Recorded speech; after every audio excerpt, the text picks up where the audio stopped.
allegiance to the flag of the United States of America and to the republic for which it stands, one nation, under Allah, indivisible, and with liberty and justice for all.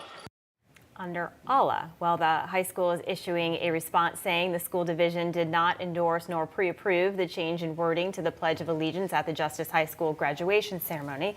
Let's bring in our panel for their reaction, including member of Project 21 and host of Money Talk with Melanie Collette. Melanie, welcome to our panel. Melanie, let's start with you. What do you think about this? My jaw dropped. Yeah. Yeah, mine with yours. That is that's an absolute disgrace.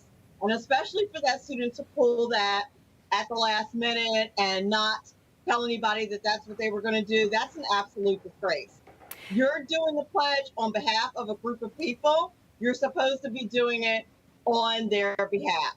That's ridiculous. Yeah, Amanda, it reminds me what happened at a Texas graduation when the valedictorian turned in her speech. It was approved by the school, and then she changed it and talked about this new abortion law. It just seems that these students, are taking this platform and pretty much doing whatever they want with it.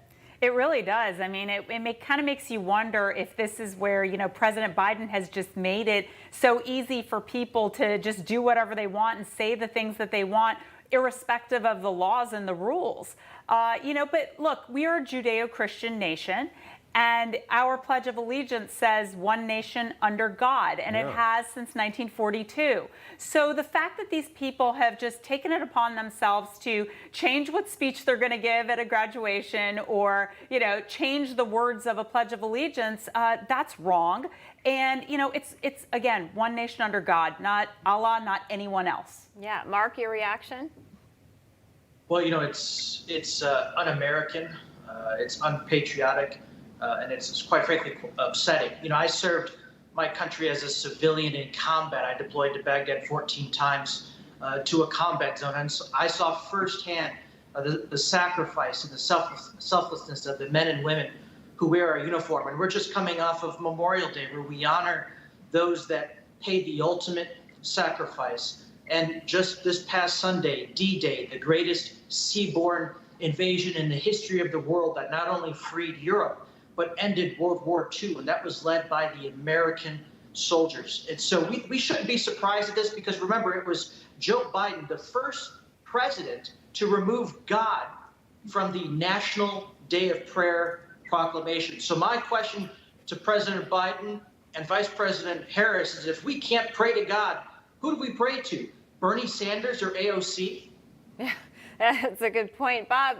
It just seems like a lot of these high school kids or, students just decide to make their own rules. And again, this is the Pledge of Allegiance. Yeah, I mean, that's not the Pledge of Allegiance. The Pledge of Allegiance says under God. And that's exactly what it says. I was educated in that school system, and my daughters are being educated in it right now.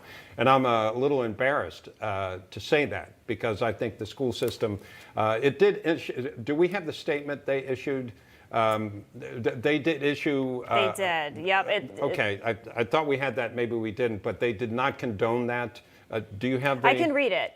Yep, Go ahead. There it is. It says that the school division did not endorse nor pre-approve the change in wording to the Pledge of Allegiance at the Justice High School graduation ceremony. That's because it's not the Pledge of Allegiance, what she said. Now, I believe in diversity. I think the people in the school system do. But that's not the Pledge of Allegiance. And remember, I don't know if anybody's old enough to remember that, there was a drive for a while to drop under God in the pledge. But most Americans fought that, and that's why it remains. So it must mean something to Americans. And I'm sure, like you were saying, certainly to people that are willing to or have paid the ultimate price. Yeah, Melanie, where are we going here with this? Because we continue to see this. We have this divide in our country. We have people saying that American flags, insult them because it represents President Trump. I mean, how did we get here?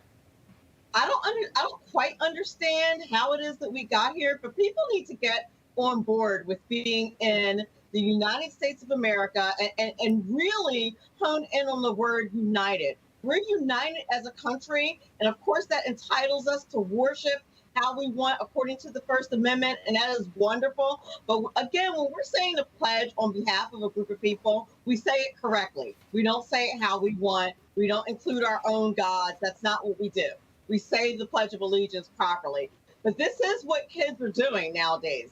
Kids in college, kids in high school. And I think part of it is because of people like President Biden and Vice President Kamala Harris and the theory out there that the Constitution is a living document and all of this absolute buffoonery. How much of it you think is out of ignorance?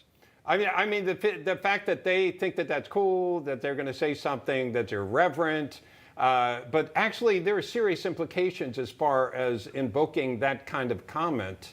Amanda, your thoughts on that? Well, look, Hillary Rodham Clinton tweeted when the high school student in Texas went off script and gave a speech on the abortion law. So yeah, they get some notoriety, they get some fame, but I say why not strip them of their diplomas, make them learn a hard lesson that you can't go off script. If something's been approved, that's what you're going to say, because otherwise you're going to have copycats do it, and we're already seeing that happen.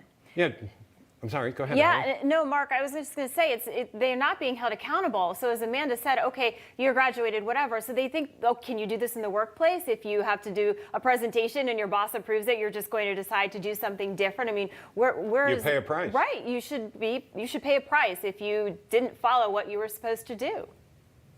Yeah, no, absolutely. There needs to be consequences for this. And I suggest that this young student perhaps serve a year serving in the military. And I think that would change the perspective. And Bob and Allison, you know that Fairfax County area very well. I lived in Washington for 12 years. There are a lot of active duty service members that live in the Fairfax County area, a suburb of Washington, D.C. Many of those moms and dads wear the uniform.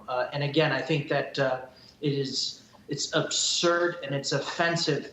And I hope that this young student does get in trouble for this, because we really need to set this record straight that this is not tolerable, not here in the United States. Hey, I'm Rob Finnerty. Thanks for watching. If you enjoyed this video, please join the conversation in the comments below. Don't forget to subscribe too. Hit the bell icon to be alerted to breaking news. And remember, there's a whole lot more on Newsmax TV, America's fastest growing cable news network. Newsmax TV, we're real news for real people.